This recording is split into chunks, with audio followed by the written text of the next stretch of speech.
Good morning. My name is Joe Bandel, and I am the last Rosicrucian. Today we're going to introduce the subject of alchemy. It's a big subject and an important subject. Uh, the best we can do, or the best that I can do, is just give a little bit on it, and people can follow on their own to their heart's desire. But anyway, following the 12th century Renaissance, uh, and in it, there was a Renaissance, and it was basically produced by translations of Islamic works of science. Okay, uh, the English-speaking, the Christian people were in the Dark Ages, emerging from a Dark Age. The Islamic countries had continued with science, and they were holding on to a lot of that. But alchemy, there's actually three branches of alchemy, if you will. First, I'd like to say that alchemy can be looked at in several different ways. One way is the subject of sciences, physical sciences, healings, medicines, um, things like that. Another way of looking at it is the development of the soul, the development of the non-physical energies and ways of working with those energies. That's very symbolic. And probably a third, uh, I just kind of mentioned it briefly, is alchemy. Another way of looking at it is, well, changing base metals into gold metals. What it means is simply transformation or transmutation of black energy or negative energy or poisons or toxins into good things. How to take the things that are bad in life and turn them into empowerments. It's a form of that mental mental shifting, if you will, of how to do that. Now, there's basically three schools of alchemy: the Chinese alchemy, which was founded on Taoism, and what I've read, they're based on five elements, if you will. Uh, they get into the acupuncture, they get into the meridians, kung fu, the martial arts, all deal with some of those things. It's very, very powerful. Uh, Montauk Chia, author, was extremely powerful in explaining a lot of those things. I really enjoyed a lot of his books, and I would recommend them. But fundamentally, the teachings of of the East were the development of the immortal physical body that existed as a substantial body.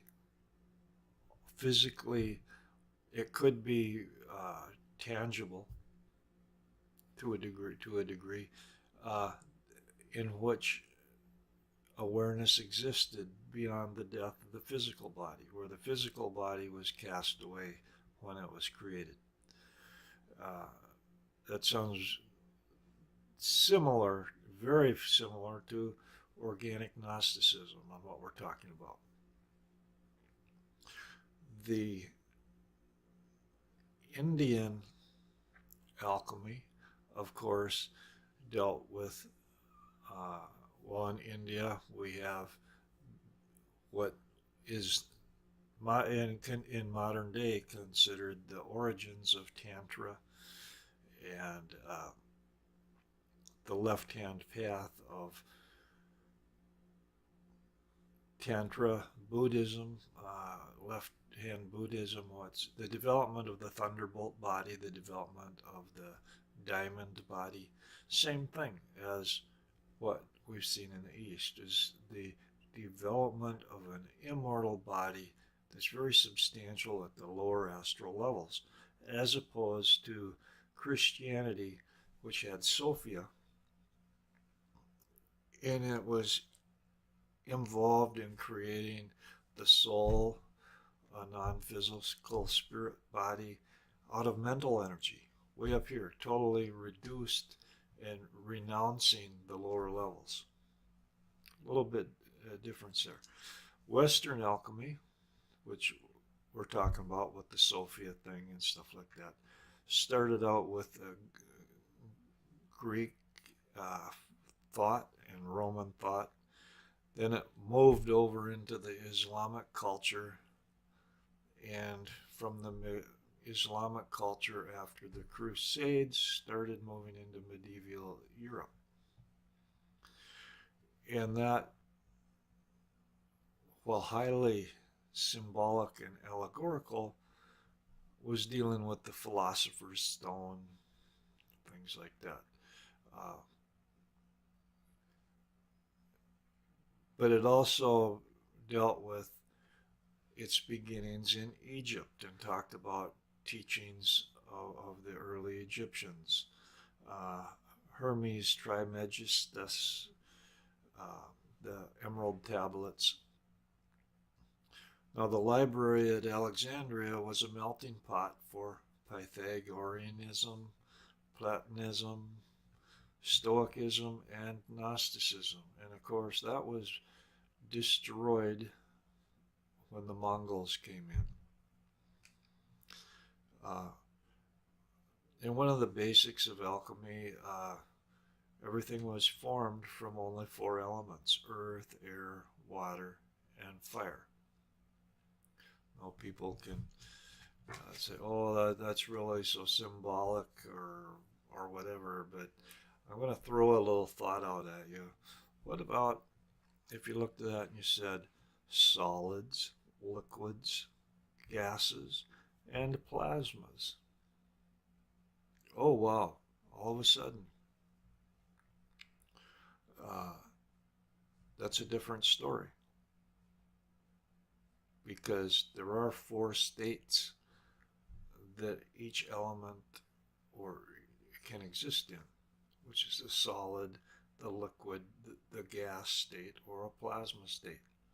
So let's not be too quick to judge on these things.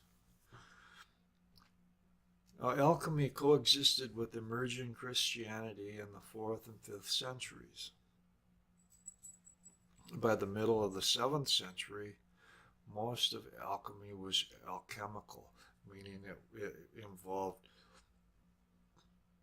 it was mystical.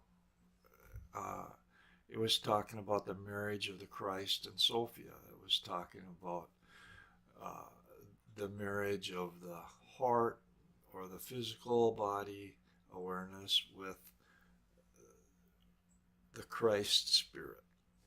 So it was taking on religious connotations, where we find really a movement that's called mystical Christianity, and we will be looking at that in later posts.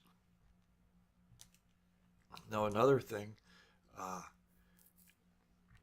alchemy was talking about turning lead into gold, the transmutation, but also eternal life. Those were the two main things.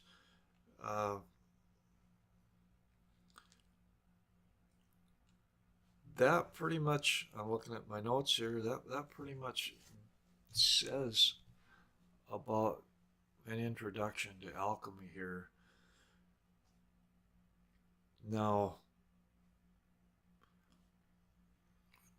one of the next videos, we're going to be introducing the subject of mystical Christianity, which actually came out of this. Actually, I've got it right here. We have the Philosopher's Stone, which was the elixir of immortality, that flourished in 12th century Spain. We have in the 13th century thoughts by Albertus Magnus and Roger Bacon, who were monks that taught alchemical subjects, and they brought a fairly structured system into alchemy. Processes on the human body that could purify the soul so that it could be reunited with God. A lot of this was ridiculed. Chaucer and whatever, looking for the Philosopher's Stone, things like that. But a lot of it was not. Now in the 14th and 15th century, you have the mystical, or mythical, I should say, beginnings of the Rosicrucians with Christian Rosencrantz, which we'll be talking about that. But at the 1607 to 1616, you had the Rosicrucian manifestos that were written. They were alchemical in nature, written by Michael Meyer, Robert Flood, Thomas Vaughan, they thought. These influenced the later movement of Freemasonry. So we're going to be getting into subjects that I personally know a lot more about, but I might not talk a lot about. I know because I've been a Rosicrucian all my life. I am an elder in that tradition. But this is going to kind of wrap things up and bring it. You have Robert Boyle, Elias Ashmole, communicating with angels, and a bunch of German mystics. So we're setting the stage here for the emergence of things that I'm very familiar with personally from my own tradition. This is all I have for today. I'm running out of time. If you like this, please share it with others. Check my website at thelastrosicrucian.is. I'm putting out a lot of information these days that you will find interesting. There is a link on my main webpage. Consider giving a small donation to help the work continue. And most of all, enjoy. Thank you for listening and watching.